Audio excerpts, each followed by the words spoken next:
미국에서 만화라고 하면 코믹스, 일본에서 만화라고 하면 망가라고 하는데 웹툰이란 말이 제 3의 언어로 떠오르는 게 아닌가. 웹툰이라는 말을 만든 거는 네이버 웹툰 대표하고 있는 김중구 대표가 만들었다고 하더라고요. 네이버가 가장 많이 밀어주는 자회사이자 신사업체다. 놀라운 것은 영업이익이 한 7,800억 정도 돼요. 카카오는 이걸로 진짜 돈 크게 번다 싶었는데 좋은데 안 좋아요. 웹소설도 시장 규모가 6천억이래요. 웹소설이 더 시장이 커질 거라고 저는 생각을 하는데요. 웹툰보다. 안녕하세요. 티타임 조홍재 기자입니다. 안녕하세요. 월 9,900원 아웃스탠딩 최용식입니다. 네, 안녕하세요. 바이라인 네트워크 심재석입니다. 오늘 웹툰에 대해서 이야기를 좀 해볼 예정인데요. 이게 국내 웹툰 시장 규모를 한번 찾아봤더니요. 1조 원이 벌써 넘어섰다고 나오더라고요. 그 다음에 글로벌 시장 같은 경우는 지난해 38억 달러라고 하니까 환율 이렇게까지 오른 거 계산 안 해보면 단순히 보면 한 4조 원? 그 정도 시장? 되겠죠? 네.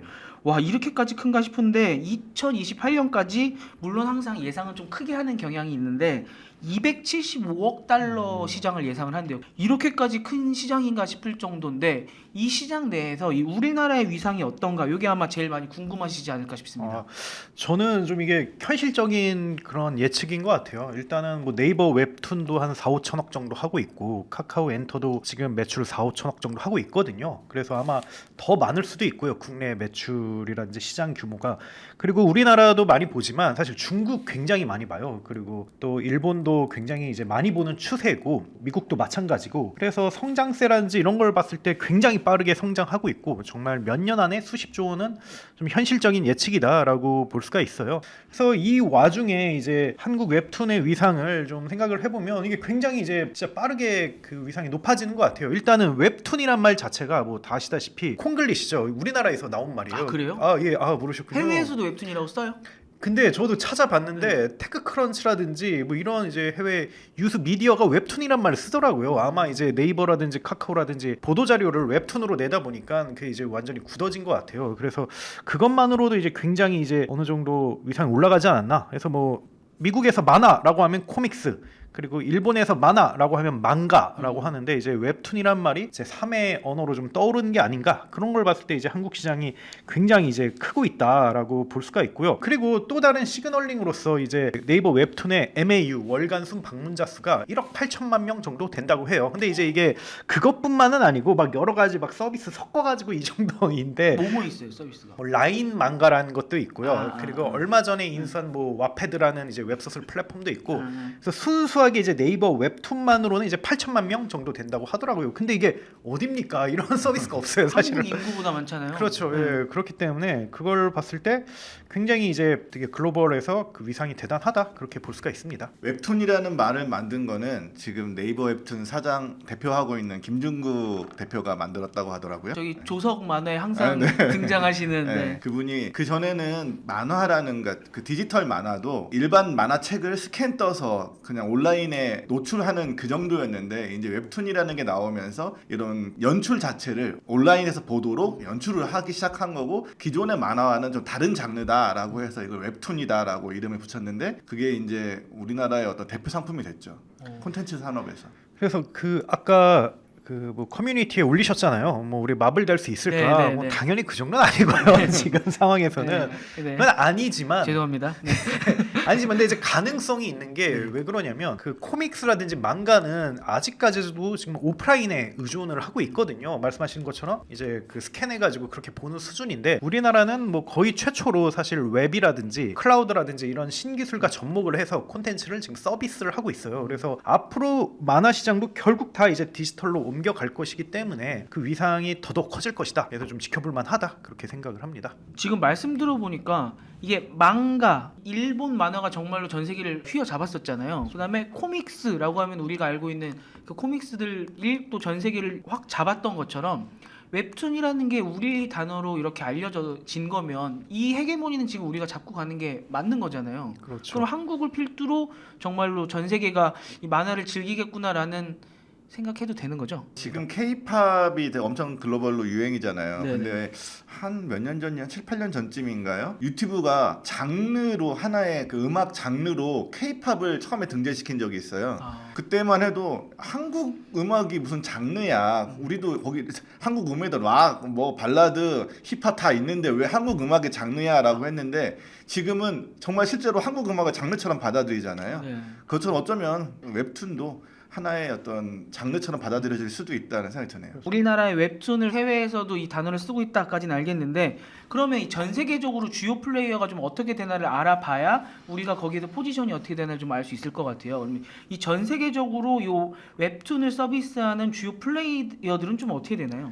사실 웹툰이라는 것 자체가 아까 하나의 장르처럼 되어 있다고 했잖아요. 네네. 그 장르에서는 거의 한국 회사들 전성시대고요. 어. 카카오, 네이버 전성시대고 그리고 특히 네이버가 글로벌에서 굉장히 영향력을 행사하고 있고 중국은 좀 예외예요. 중국은 중국 플랫폼이 완벽하게 장악하고 있는 상태여서 중국은 좀 별도의 시장이라고 본다면 현재는 뭐 글로벌은 한국 카카오 네이버가 이끌어가고 있다 이렇게 볼 수 있고 우리나라에도 지금 뭐 네이버 카카오 웹툰이 있지만 거기에 약간 뭐 리리북스나 뭐 레진코믹스나 이런 거 같은 중견기업 웹툰 플랫폼도 건실하게 있고 또 심지어 성인 전용 뭐 탑툰 이런 데 있잖아요. 봄툰 이런 데 완전 성인 전용 이런 그런 웹툰 플랫폼도 있고 우리나라 되게 플랫폼이 많죠. 이 플랫폼들이 이제 뭐 네이버를 필두로 해외를 다 공략하고 있는 것 같아요. 2000년대 초라고 하면 추리닝 같은 거 이제 보고 아니면은 막 성인 만화 같은 거 웹툰 같은 것도 그런 거밖에 없었잖아요. 그닥 이게 인정받는 장르라고 보기 좀 힘들었었는데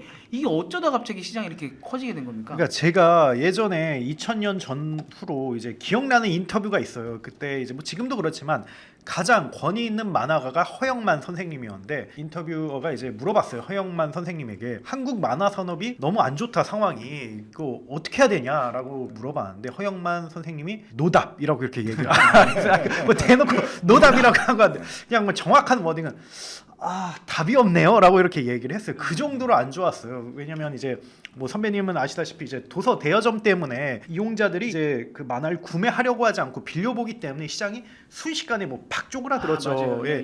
근데 그 상황에서도 뭐 돈 버는 사람은 있었습니다. 뭐 김성모 선생님처럼 마구잡이로 찍어내가지고 돈 버신 분도 있었지만 대부분의 작가들은 그 정도의 감각은 없었기 때문에 대부분 어려웠죠. 그러다가 이제 네이버가 어느 정도 시장에 이제 토양을 만들어 놨다고 생각을 해요. 근데 그럼에도 불구하고 정말 극소수의 작가만이 돈을 벌고 있는 그런 상황이었는데 여기서 한 가지 그 큰 사건이 일어나죠. 바로 이제 레진 코믹스라는 웹툰 플랫폼이 부분 유료화를 과감하게 선보였고 그때도 말들이 많았어요. 안 될 거다. 왜냐면 웹툰은 공짜로 보는데 누가 돈 내고 보냐라고 이렇게 얘기했었는데 과감하게 한희성 대표가 밀었었고요. 그게 성공을 해서 엄청난 변화가 일어났어요. 근데 전 이게 엄청난 사건인 게 그냥 얼핏 생각을 했을 때 적어도 수백 명의 결제자가 생긴다면 작가는 먹고 살 수 있어요. 이게 진짜 큰 거거든요. 근데 수백 명의 결제자는 어느 정도 이제 끝발이 있는 작가라면 충분히 모을 수가 있어요. 그리고 더 나아가서 수만 명의 결제자를 모으면 작가는 부자가 돼요. 그래서 이게 이제 어떻게 보면 생태계 자체를 확 바꿔놨다고 볼 수가 있고요.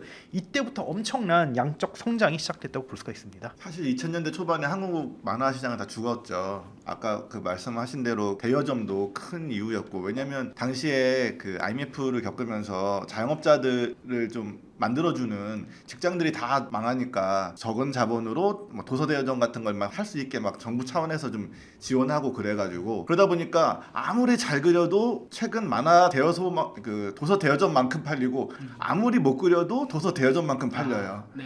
그러니까 도서 대여점 수가 흥행의 전부예요. 뭐 그래봐야 이제 좀 인기 있으면 한두 권 더 사는 정도이기 때문에 그러니까 이제 좋은 작품을 만들 이유가 없는 거죠. 이게 오히려 제일 낮은 작품을 더 많이 만들어야 이게 도서 대여점만큼 팔리기 때문에 다익선. 이게 안 좋은 이제 좋은 작품을 그리는 게 어떤 메리트가 없어지는 상황이었고 거기다가 이제 또 온라인이 들어오면서 스캔 만화가 엄청 늘어났어요. 그러다 보니까 이제 만화 작가들은 돈 벌 구멍이 없는 거예요. 그 작가들이 옛날에는 문화생 밑에 쫙 뭐 배우고 이런 것도 있었는데 점점 이제 문화생을 키울 역량이 없어지고 그러니까 이제 만화가들이 다 죽어가던 그 시점에 네이버하고 이제 카카오 같은 그때는 다음이었죠. 네. 그런 회사들이 이제 무료로 만화를 보여주기 시작했어요. 그들의 목적은 이제 와서 검색도 하고 광고도 보고 뭐 카페도 가고 우리 뉴스 보여주듯이 사람들을 끌어모으기 위한 미끼 상품으로 그 만화를 이용했던 거고 그러니까 겨우 이제 저작권료 주고 뭐 이제 집필료 주고 이렇게 그리게 했었는데 아주 극소수의 선택받은 작가들만 그 안에서 이제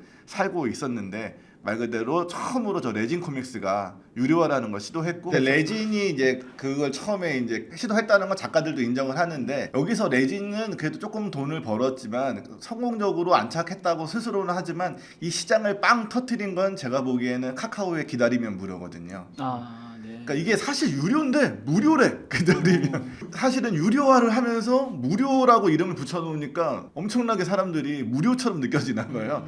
그래서 이 부분 유료화가 엄청 성공을 했어요 카카오가. 네. 그래서 카카오가 죽어서 수익 모델이 마땅치 않았는데 이 기다리면 무료가 터지면서 이 콘텐츠 사업이 빵 터졌죠. 약간 애니팡의 그때 그렇죠. 그 기다리면은 충전이 되는데 친구들한테 이걸 메시지를 받아갖고 받아오면은 할 수 있고 네네. 아니면은 유료 결제를 그거를 이제 만화에다 넣은 거죠. 그걸 잘 접목했고. 그래서 사실 그때 IT 기획자들이 사실은 게임을 굉장히 많이 참조를 했어요. 뭐 근데 스팀이라든지 넥슨이라든지 그래서 뭐 한희성 대표도 저한테 직접 어떻게 이런 절묘한 아이디어를 만드셨습니까라고 물어보니까 이거 사실은 뭐 스팀이랑 넥슨 우리가 이제 벤치마킹 한 거예요라고 이렇게 이야기를 했었고 그래서 그게 이제 토대가 만들어졌던 것 같아요. 이미 수천만 명의 이제 보는 사람이 있었고 일종의 이제 작가들도 유명 작가들이 나왔고 팬덤이 생겼고 근데 이걸 어떻게 돈으로 바꿀까 그게 이제 가장 큰 고민이었고 숙제였는데 그걸 이제 바로 옆에 있는 게임 산업을 보고 이걸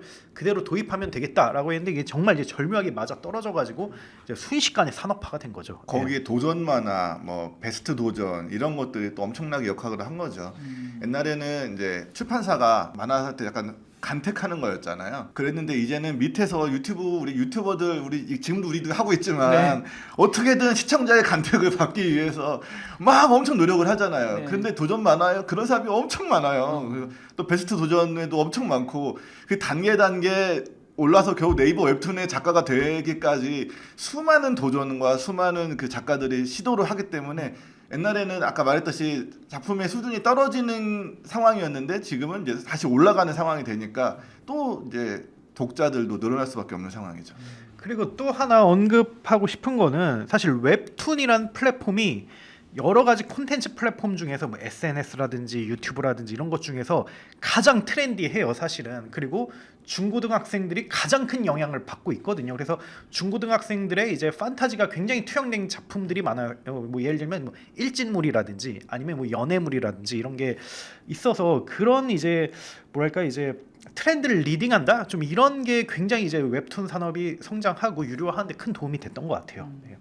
드라마나 영화로 엄청 많이 요새 원작을 웹툰으로 네. 쓰고 있잖아요. 이게 이렇게까지 성공하는 이유가 뭡니까? 뭐 사실 원인은 하나겠죠. 검증된 콘텐츠를 영상화함으로써 위험도를 좀 낮추는. 옛날에도 마찬가지로 뭐 반지의 제왕, 해리포터 이런 것들이 영화화된 이유는 이미 소설에서 완전히 팬들을 확보하고 있고 검증된 콘텐츠이기 때문에 그거를 영상화하면 훨씬 안전하잖아요. 새로 작가가 썼을 때는 이게 되는 시나리오인지 안 되는 시나리오인지 사실 알기 어렵지만 기본적으로 펜을 깔고 있는 그런 영상물들은 훨씬 쉽죠. 그렇기 때문에 그 웹툰도 이제 그런 면에서 훨씬 이제 검증이 됐기 때문에 이제 영상화했을 때 안전하고 또 연출 같은 것도 좀 더 쉽잖아요. 약간 그 광고 콘티처럼 그냥 다 그려져 있구나. 연출이 되어 있잖아요. 그러니까 연출도 좀 더 쉽죠. 이게 예전에 봉준호 감독님 이렇게 뭐 이런 거 보면은 거의 막 그림 만화처럼 다 그리셔서 하시더라고요. 그런 게 이미 웹툰은 준비가 돼 있는 거군요. 이게 보통 감독들이 자기 머릿속에 있는 거를 다른 촬영 스태프하고 공유를 해야 되잖아요. 그렇죠. 그럼 머릿속에 있는 거를 말로 설명해서는 그 그림이 잘 안 되니까 콘티 같은 걸 그려서 공유한단 말이에요. 근데 웹툰은 콘티를 그릴 필요가 없어. 이미 다 공유되어 있는 오히려 연출이 좀 더 쉬운 면이 있겠죠. 특히 영화 쪽으로 그러겠네요. 뭐 두 번째 이유로는 좀 뭐랄까 IP 파워 때문인 것 같아요. 사실 콘텐츠 홍수의 시대잖아요. 너무나도 많은 콘텐츠가 나오는데 그러니까 사람들이 이제 신규 콘텐츠를 다 이렇게 소비하기에는 이제 시간도 없지만 무엇보다도 이제 좀 정서적으로 허들이 있거든요. 근데 내가 아는 친숙한 콘텐츠인데 이게 좀 변형이 된다라고 하면 이걸 굉장히 쉽게 좀 받아들이는 것 같아요. 그래서 예전에 실제로 좀 그 넷마블의 방준혁 의장님이 이런 얘기를 했었어요. 그래서 그분이 이제 NC소프트 지분 사는데 수천억 원을 썼었고 빅히트 그러니까 지금의 하이브죠. 그의 지분 사는데 몇 천억을 썼거든요. 그때 제가 우연히 이제 그 만나서 이제 물어볼 일이 생겨서 아니 이게 뭐 몇 천억을 주고 살 일입니까?라고 이렇게 네. 물어봤는데 아니라고 이게 굉장히 싼 거라고. 왜냐면 RPG 게임 하나가 터지면 굉장히 몇 천억 원의 수익을 이제 그 게임 하나만으로 만들어 줄 수가 있는데 근데 이걸 이제 RPG 게임을 어떻게 이제 사람들에게 딜리버리를 할 수 있냐라고 하면 알아야 된다는 거예요. 리니지는 이미 수천만 명이 이제 써봤기 때문에 굉장히 그게 쉽게 가능하다. 그래서 IP 사는데 돈을 아까워하면 안 된다라고 이야기를 했는데 실제로 넷마블은 이제 걔네들로 굉장히 많은 짭짤한 그런 수익을 받거든요. 실제. 시작부터 그렇죠. 예, 예. 뭐 바람의 나라 이런 거부터. 그렇죠. 그래서 좀 앞으로 그래서 이들의 가치가 계속 올라갈 것 같아요. 그래서 너무 부러운 게 이제 저는 드래곤볼의 작가님이 정말 드래곤볼은 지금도 계속해서 그렇죠. 2차 제작물이 나오고 있거든요. 그래서 정말 하나의 강력한 IP 만드는 게 중요하고 이게 이제 엄청난 폭발력을 가지고 있다. 요즘은 예. 그 영상 지금 얘기했잖아요. 근데 웹툰을 영상화하는 거에 한 단계 더 앞에서 이제는 웹소설을 웹툰으로 만들고 웹툰을 영상으로 만드는 네. 한 단계 더 내려갔습니다. 그래서 예를 들어 김비서가 왜 이럴까 이런 건 웹소설이 웹툰으로 가고 웹툰이 다시 드라마로 돼서 대박이 난 케이스죠. 네. 근데 아까 말씀해 주신 것처럼 2차로 뭔가 창작을 할 때 어차피 이걸 알리려면 마케팅비가 들잖아요. 그럼 그 마케팅비를 얼마나 투자하느냐 보다 오히려 사오는 게 더 쌀 수도 있다라는 생각도 드네요. 그렇죠. 네. 예. 그리고 그 팬들 아까 말했던 그 팬들이 되게 중요해요. 네. 요즘 출판 시장에서도 인스타그램 팔로워가 몇 명이냐부터 봐요 작가를. 그 팔로워들한테 팔 수 있어야 되기 때문에. 네. 그러니까 이것도 마찬가지죠. 이제 웹툰이나 뭐 웹소설에 팬들이 있으면 네. 그 영상도 팔리는 거고 또 역주행도 해요. 영상이 만들어지면 웹툰이나 웹소설도 다시 역주행으로 맞아요. 팔리고 그러니까 네. 이게 서로 막 선순환이 엄청나게 일어나는 상황인 거죠. 다 한꺼번에 해야 이게 서로 이렇게 뭔가 유니버스를 이루면서 갈 수 그렇죠. 있겠군요. 지금 전체적인 산업에 대해서 이야기를 좀 나눠봤는데 좀 강론으로 조금 더 들어가봐서 아까도 해외 지사도 많이 있고 M&A 한 회사들도 많이 있고 이제 이야기를 했었으니까 네이버 웹툰과 카카오 엔터가 어떤지 좀 각자 한번 알아보면 좋을 것 같은데 일단 아까부터 많이 얘기 나오고 있는 네이버 웹툰 같은 경우에 요새 좀 어떻습니까? 일단 네이버 웹툰은 한마디로 그냥 심플하게 이야기하자면 네이버가 가장 많이 밀어주는 자회사이자 신사업체다라고 이렇게 볼 수가 있어요. 이미 이제 내부에 대한 자금 지원이라든지 외부에 대한 인수자금 다 합쳐서 1조 원 넘게 이제 밀어줬고요. 이게 말이 1조 원이지 뭐 어마어마한 돈이죠. 사실 이게 어떻게 가능하냐라고 하면 맨파워가 굉장히 커요. 거기 키맨이 아까 그 선배가 말씀하신 김준구라는 사람인데 이 사람이 거의 뭐 신입사원 주니어 때부터 네이버 웹툰에 계속 있으면서 사실상 그 사업부라든지 서비스를 거의 만들고 유지하다시피 했거든요. 그리고 그분 자체가 굉장한 엄청난 덕후래요. 이제 웹툰에 대한. 그래서 작가들과의 유대감도 엄청나고 그리고 뭐 15년 넘게 네이버에 있었으니까 네이버의 네트워크라든지 영향력이라든지 이것도 어마어마하고 그리고 실제로 엄청난 이제 비즈니스를 만들어 봤기 때문에 그에 대한 뭐 신뢰도 엄청나고 그래서 네이버가 엄청나게 지금 밀어주고 있고요. 그래서 실제로 네이버 웹툰이 굉장히 지금 잘 되고 있어요. 작년에 매출이 3,500억 그리고 놀라운 것은 영업이익이 한 7,800억 정도 돼요. 그래서 굉장히 수익성 있게 그 사업을 하고 있고 뭐 앞서 이야기한 것처럼 뭐 여러 가지 회사들 인수해서 지금 MAU가 1억 8천만 명에 이른다고 하는데 이걸 기반으로 나스닥에 상장을 한다 이런 얘기가 있을 정도로 그 위세가 엄청나다라고 볼 수가 있습니다. 네.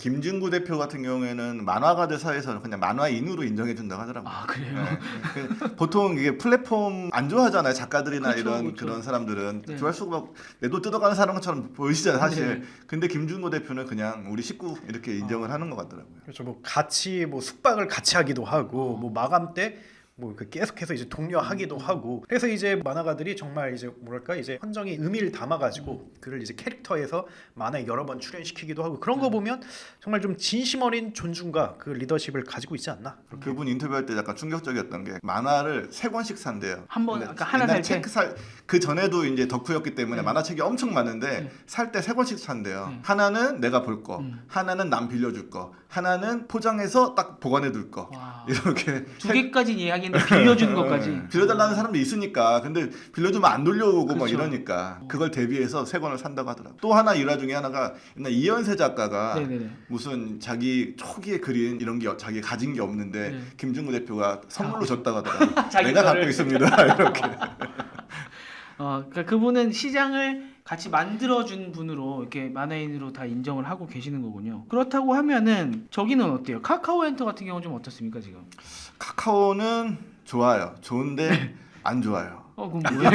느낌이 좀 그 뭐랄까요? 카카오는 이제 카카오 메인이 이제 카카오 웹툰하고 카카오 페이지잖아요. 근데 카카오 페이지가 엄청나게 잘 나갔어요 한동안. 특히 웹툰도 웹툰이지만 네. 카카오 페이지의 웹소설이 엄청나게 그 특히 로판이라는 장르에서 로판이 로맨스 판타지라는 장르인데 네. 약간 그런 거 있잖아요. 공장님, 백장님 나오고 사랑하는 이런 네네. 장르 있잖아요. 그런 장르에서 너무 잘 나가가지고 작가들이 막 거기 뭐 엄청나게 몰리고 그래서 카카오가 이제 이걸로 진짜 돈 크게 번다 싶었는데 또 네이버가 야금야금 따라가가지고 지금은 네이버 뭐 시리즈나 웹툰이나 이런 데서도 거의 비슷해지는 느낌이다라고 작가들은 이제는 네이버가 더 나은 게 아니냐 이런 얘기도 나올 정도로 특히 그 웹소설 쪽에서도 그런 얘기가 나올 정도를 보면 카카오가 초반의 기세를 조금 잃었다라는 생각은 들고요.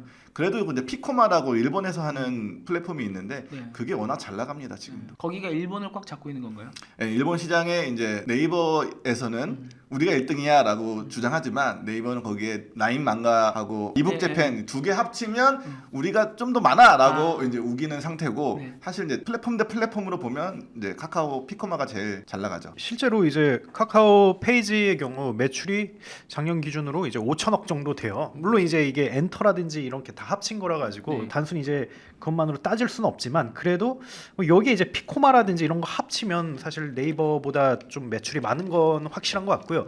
근데 여기가 지금 내부적으로 좀 어수선한 것 같아요. 왜냐면 작년에 이제 시장이 엄청 좋을 때 20조 원 규모로 이제 미국에 상장하겠다라는 이제 야심찬 계획을 세웠거든요. 네.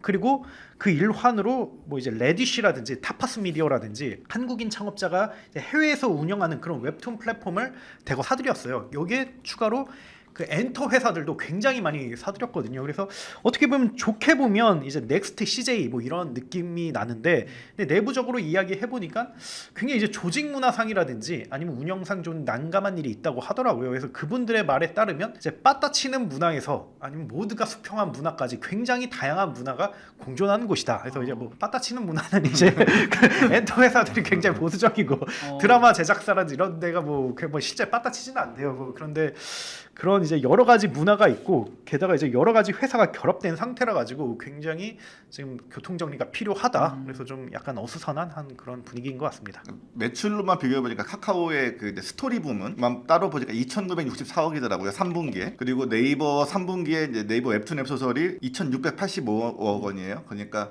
비슷하지만 카카오가 여전히 많은 상태이고, 근데 네이버 여기에 이제 마패드 이런 것도 포함되니까 그러니까 이제 카카오가 아직은 여전히 이제 높은 상태라고 볼 수 있죠. 네. 근데 문제는 이제 네이버는 와패드 이런 걸로 해서 북미 시장에 성공했고 또 네이버 웹툰도 북미 시장에 성공을 했거든요. 지금 뭐 어마어마한 성공이라고 말하기는 어렵지만 시장에 안착했다라고 볼 수 있을 정도의 성공은 했는데 카카오가 이제 북미를 가겠다고 인수를 했어요. 네이버가 와패드 사니까 카카오가 아까 말했던 타파스 미디어하고 레디시하고 샀는데 와패드는 MAU 같은 게 9천만 명 뭐 이 정도 돼요. 그걸 6천 몇백억에 샀어요. 근데 카카오가 레디시를 이제 5천억에 샀는데 이게 200만 명 이 정도밖에 안 되거든요. 이제 몸집이 많이 차이 나는데 가격은 좀 비슷해요. 그러니까 너무 비싸게 산 거 아니야? 이런 얘기 나오죠. 근데 그런 거 할 때 상장이라는 걸 이제 염두에 두고 달렸는데 요즘 카카오가 신규 상장하기 어렵잖아요. 지지난주의 주제였죠. 그러니까 카카오가 이제 발목이 한번 이렇게 잡힌 상황이라고 할까요? 네. 그래서 말씀하신 것처럼 타파스 미디어하고 레딧이 사는데 각각 몇 천억씩 썼거든요. 4, 5천억씩 썼는데 이들 회사들이 적자예요. 그리고 상당 규모의 적자거든요. 그러니까 카카오 입장에선 뭐 카카오 페이지가 흑자이긴 한데 막 돈 엄청 잘 벌고 있는 건 아니에요. 그런 상황에 적자 기업을 거액을 주고 샀으니까 이제 머리가 아픈 거죠. 그래서 내부적으로 굉장히 이제 비용 통제한다고 그걸 이제 뭐 들었습니다. 근데 아마 잘 통제하고 뭐 그래서 또 한번 성장할 수 합병했잖아요, 있지 합병. 않을까? 예, 그렇게 생각하고요. 상장이 안 된 게 진짜 스텝이 많이 꼬였을 거예요. 그러면 이 네이버 웹툰이랑 카카오 요 웹툰 요것만 있는 게 아니잖아요. 다른 데도 아까 뭐 레진도 말씀해 주시고 했는데 다른 플레이어들 어디가 또 있습니까? 보통 세 번째 회사라고 거론하는 게 이제 리디라는 회사가 있죠. 리디북스에 뭐 저도 잠깐 이제 몸담았던 곳인데 네. 거기가 원래는 이제 웹소설로 이제 돈을 굉장히 잘 벌었고요. 특히 네. 이제 BL물이라고 해서 뭐 나중에 좀 더 얘기할 수도 있겠습니다만 이제 좀 보이즈러브 이제 동성애물로 굉장히 돈을 많이 벌었는데 그때 이제 거기 창업자가 백식 대표님이시죠. 이제 어떻게 하면 회사가 더 성장할 수 있을까 이제 고민한 끝에 아 우리도 이제 웹툰으로 가야 되겠다. 그리고 웹툰으로 가고 여기 추가로 이제 글로벌로 가야 되겠다라는 생각을 했고요. 그래서 이제 만타라는 이제 서브스크립션 기반의 웹툰 플랫폼을 내놓았어요. 그래서 그러니까 저는 이제 옆에서 뭐 직접적으로 일하진 않았지만 옆에서 좀 봤는데 좀 저도 될까 좀 긴가민가 했어요. 아마 내부적으로도 물론 이제 시간이 지나면 되겠지만 당장 될까 이걸 두고 좀 어느 정도 불안감이 있으리라 봤는데 근데 정말 공격적으로 하더라고요. 어느 정도냐면 이제 웹소설 IP가 있으니까 이걸 웹툰으로 하는데 뭐 일부는 외주를 줄 수 있지만 대부분 번역이라든지 만화화라든지 이런 걸 직접 팀을 세팅을 해가지고 수백 명이 정말 이제 만화를 만들더라고요. 그럼 IP를 갖고 있는 거네요. 그렇죠. 그게 이제 그 상수리 나무 아래라는 이제 초대형 IP가 있었는데 그걸 만화해가지고 이게 될까 말까 아마 모두가 궁금해했을 거예요. 근데 그게 터졌어요. 그게 해외에서 터졌고 그리고 심지어 이제 틱톡으로 챌린지라고 아시죠? 이제 뭐 특정한 안무라든지 특정한 이제 멘션을 이렇게 하는 그런 릴레이를 말하는데 그게 수만 명의 외국인들이 참여를 했어요. 그래서 그게 엄청나게 잘 돼가지고 그래서 싱가포르 투자청으로부터 이제 1,200억 투자를 유치하기도 했고요. 그래서 그런 걸 보면 확실히 우리나라 웹툰이 이제 글로벌로 먹힐 수 있다, 먹힐만하다, 뭐 그렇게 생각합니다. 상수리나무 아래는 죽어가던 와차도 한번 아, 숨통을 그래요? 한번 틔워준 그런 콘텐츠죠. 영상화 했는데 대박 나가지고. 리디 같은 경우는 그러면 3위 그러면서 외국에서도 좀 터지고 뭐 그 이외에도 혹시 좀 있습니까? 뭐 탑코라는 회사도 있고요. 그리고 레진이라는 회사도 있고 뭐 웹소설 쪽에는 뭐 조아라라든지 아니면 문피아라든지 북팔이라든지 이런 회사들이 있는데 근데 이들은 사실 3대장에 비하면 좀 규모가 작아요. 보통 이제 IT 회사들이 이제 규모화했다 하는 기준이 뭐 여러 가지가 있겠지만 개인적으로 한 1,000억 정도라고 생각을 해요. 매출 1,000억 넘으면 아 이제 중견기업으로 도약했고 장기적으로 대기업으로 간다라고 볼 수가 있는데 나머지 기업들은 아직 수백억 정도의 이제 매출을 보유하고 있어서 아직까지는 좀 격차가 있다. 근데 이들도 글로벌에 이제 관심을 가지고 있고 열심히 뛰어들고 있는 걸로 알고 있습니다. 조아라 같은 문피아는 네이버가 인수했는데 문피아는 이제 약간 남성향, 무협 뭐 이런 콘텐츠가 많은 플랫폼이고 조아라는 로판, 로맨스 이런 여성향 콘텐츠가 많은 플랫폼인데 이런 플랫폼들의 역할은 지금까지 주로 네이버나 카카오 같은 이렇게 메이저 플랫폼으로 들어가기 전에 작가들이 거기서 이제 인기를 얻으면 아 이거 통한다라고 해서 이제 거기서 인기를 얻으면 데리고 가죠. 여기도 참 신기하네요. 플랫폼 말고도 이 스튜디오 같은 경우도 돈을 잘 번다고 들었는데 어떻습니까?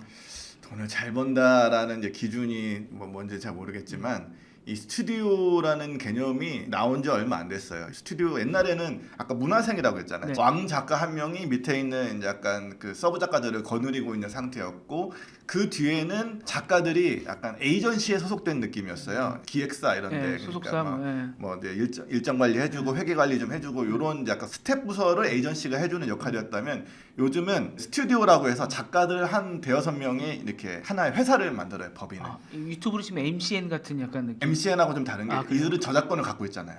스튜디오를 만드는 이유는 저작권을 갖고 IP를 갖기 위해서예요. 이제 이 IP를 갖고 있으면 네. 이제 플랫폼하고 이게 장사가 되죠. 아, 그 옛날에 IP는 개개인의 작가 개개인의 소유물이었는데 이제는 이게 기업화되는 거야 IP가. 이런 게 이제 스튜디오고 지금 한 몇 년간 붐이 일었잖아요. 투자 붐이 이 스튜디오에 대한 투자 붐도 엄청 일었습니다. 네. 농담 삼아 작가 5명이 술 먹고 있으면 100억 원 들고 온다고 누가 와. 투자하겠다고. 네. 이 정도로 왜냐하면 이 글로벌로 간다 웹툰 웹소설 간다 뭐 이런 게 워낙 컸기 때문에 약간 그 묻지마 투자 이런 게 굉장히 많이 일어났고 그런 게 이제 다시 투자의 거품이 꺼지면서 요 시장도 스튜디오도 이제 돈줄이 말라가고 있어요. 네. 이게 스튜디오들이 만약에 300억을 투자 받았다 그런데 매출이 1000억이다 이런 얘기가 되죠. 근데 그렇게 안 되고 300억 투자 받아도 매출이 200억이거든요. 그러면 이제 이게 또 힘들어지는 거예요. 보통 이러면 다들 카카오나 네이버가 인수해주기를 기대하는 마음을 갖고 있죠. 근데 카카오가 요즘 아까 말했듯이 사정이 그렇게 막 사줄 정도 사정이 안 좋아서 여기도 약간 지금 보릿고개가 시작된 이런 분위기죠. 그래서 사실 그 업계에서 나오는 흥미로운 이슈 중 하나는 스튜디오가 플랫폼보다 돈을 더 잘 버는 모습도 있어요. 그래서 DNC 미디어라는 상장사가 있는데 여기 원래 이제 출판사 마케터 출신 분이 이제 창업을 했어요. 리디북스라든지 네이버 시리즈라든지 이런 데 이제 콘텐츠를 공급하면서 순식간에 기업화가 되는데 여기 작년 매출이 700억 원이고 그리고 이익이 200억 원이에요. 이게 얼마나 대단한 거냐면 이제 앞서 이야기한 네이버, 카카오, 리드 이 3대장 제외하고 그 어떤 플랫폼 회사도 DNC 미디어만큼 돈을 벌고 있지 못하고 있거든요. 그래서 왜 그럴까 생각을 하면 좀 플랫폼은 이제 만들기까지 시간도 많이 들고 돈도 많이 들고 그리고 이슈들도 너무 많고 욕도 다 먹어야 되고 네.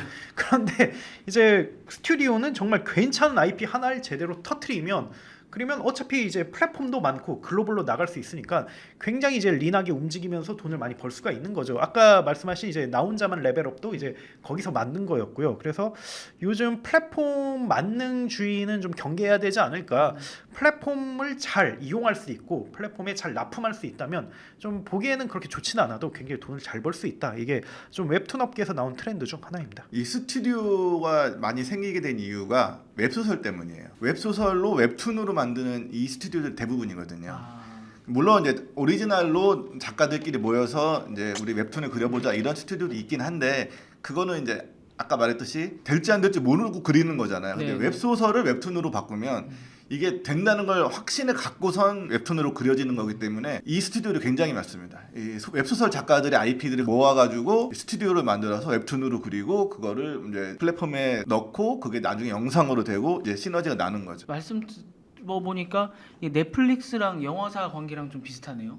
예. 그렇죠. 예. 제작사 느낌. 네, 제작사들은 원래는 넷플릭스만 무조건 갑인 줄 알았는데 어느 순간 보니까 이제 IP 들고 있는 뭐 마블 같은 데가 우리 영화 빼 이제 이래버리면 아, 또 막 그렇죠. 플랫폼은 네, 네. 덜덜 떨어야 되고 그렇죠. 또 반대로 또 작은 데들은 플랫폼 눈치 봐야 되고 서로 그렇죠. 약간 세력 싸움을 하겠네요. 근데 넷플릭스가 직접 그 IP를 계속 들고 가려고 하듯이 이런 쪽에서도 많이 또 하잖아요, 직접. 예, 말씀하신 것처럼 하이브리드 될 것 같아요. 그래서 이제 플랫폼 회사들도 사실은 스튜디오를 뭐 일부 자회사로 거느리고 있기도 하고요. 근데 이제 좀 그런 걸 좀 안 하려고 하는 경향도 있어요. 왜냐하면 이제 플랫폼에 더 집중을 해야 되니까.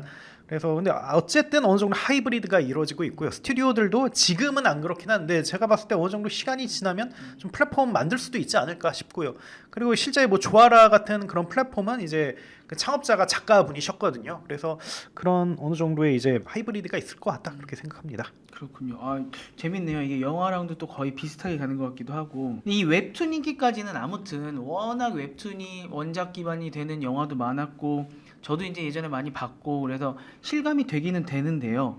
이 웹소설도 한번 시장 규모가 어떤가 봤더니 6천억이래요. 6천억. 진짜 6천억이 되나 싶을 정도인데.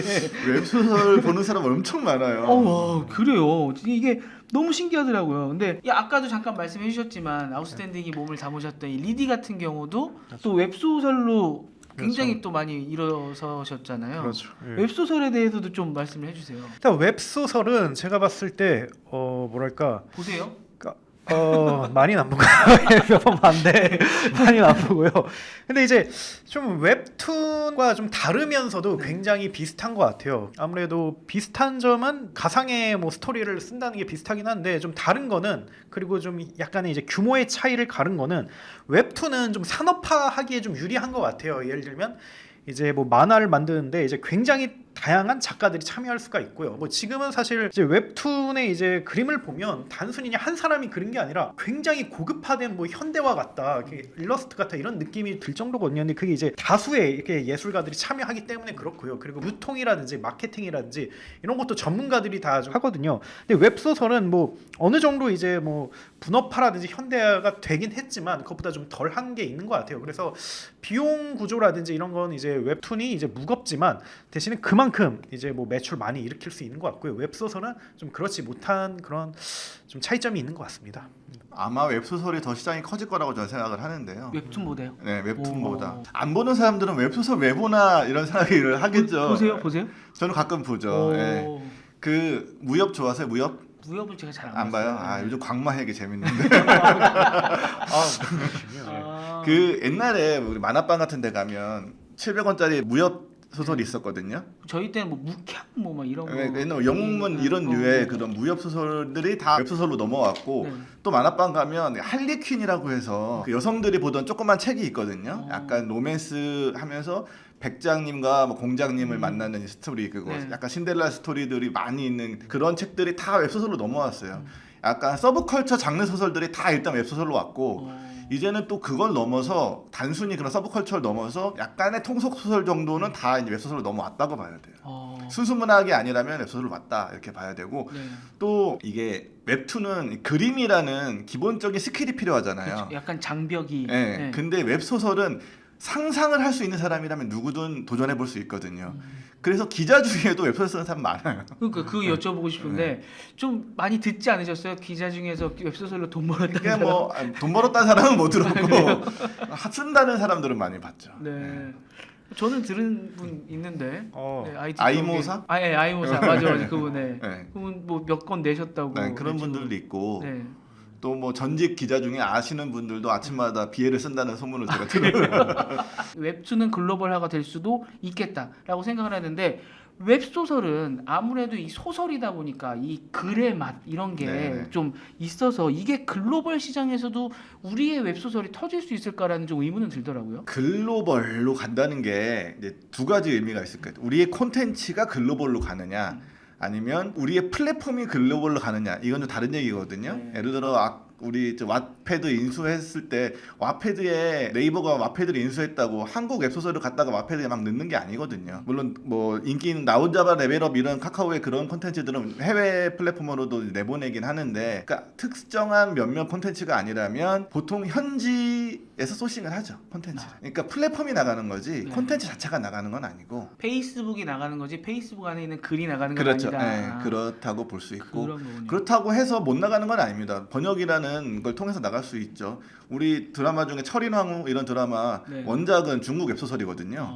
그러니까 중국에 있는 웹소설이 우리나라에서 어떤 영상화로 만들어질 정도로 가능하다 이런 것도 네. 그렇게 볼 수 있죠. 그래서 확실히 좀 웹소설은 그 개인적인 생각입니다만 어느 정도는 좀 진입 장벽이 좀 있는 것 같아요. 그래서 대표적으로 앞서 언급한 상수리 나무 아래 같은 경우 사실 모 해외 플랫폼에 올라갔는데 또 몇만 뷰는 나왔다고 하더라고요. 근데 아주 센세이션한 그런 반응은 아니었고 또 이제 아마존에 출간이 됐는데 5개국에서 어느 정도 순위에 올라왔다고 하더라고요. 근데 또 이것도 아주 센세이션한 뭐 그런 건 아니었어요. 근데 반면 이제 웹툰 같은 경우는 굉장히 이제 센세이션한 그런 반응을 얻어냈거든요. 그래서 좀 어느 정도는 좀 해외 진출에 좀 장벽이 있지 않나 뭐 그렇게 생각을 하긴 합니다. 네이버를 생각해 보면 네이버가 미국에서 시장을 공략할 때 웹툰은 자체적으로 도전을 했거든요. 근데 웹소설은 네. 와패드를 샀잖아요. 네. 그거는 국내에도 웹소설이 많지만 들고 들어 나가기 좀 어려웠다는 거겠죠. 네. 웹툰은 그래도 가능했다는 얘기고 물론 거기 현지에서도 소싱도 하지만 국내 콘텐츠가 많이 나가니까 이게 이제 웹툰과 웹소설은 좀 차이가 있는 것 같다는 생각이 드네요.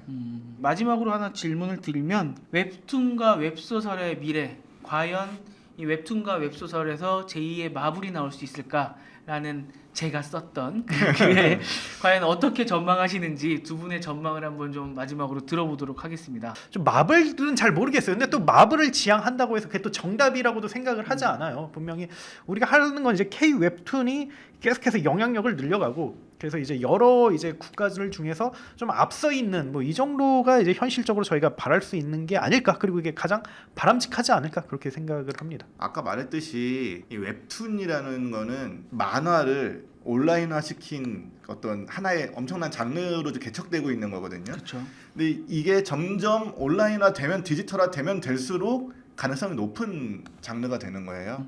그러니까 이게 얼마나 빨리 되느냐 저는 굉장히 빨리 될 거라고 생각을 하거든요. 네. 지금 미국 미국이나 뭐 다른 유럽이나 이런 나라들이 아직은 만화책을 본다고 하지만 언제까지 보겠어요? 그래서 저도 이거 동의하는 부분이 사실 IT 비즈니스는 트래픽을 모으고 수익화하고 글로벌로 나아가고 이 1, 2, 3단계로 이루어지는데 사실 거의 3단계까지 왔거든요. 그래서 굉장히 큰 변화가 있는 건 분명 확실한 것 같습니다. 오늘 두 분과 너무 즐거운 시간이었고요. 여러분들도 즐거운 1시간 반의 시간 동안 좀 즐거우셨으면 좋겠다라는 생각이 듭니다. 즐거운 저녁 보내시고요. 두 분과 다음 주에 또 뵙겠습니다. 감사합니다. 네, 고맙습니다. 고생하셨습니다. 예.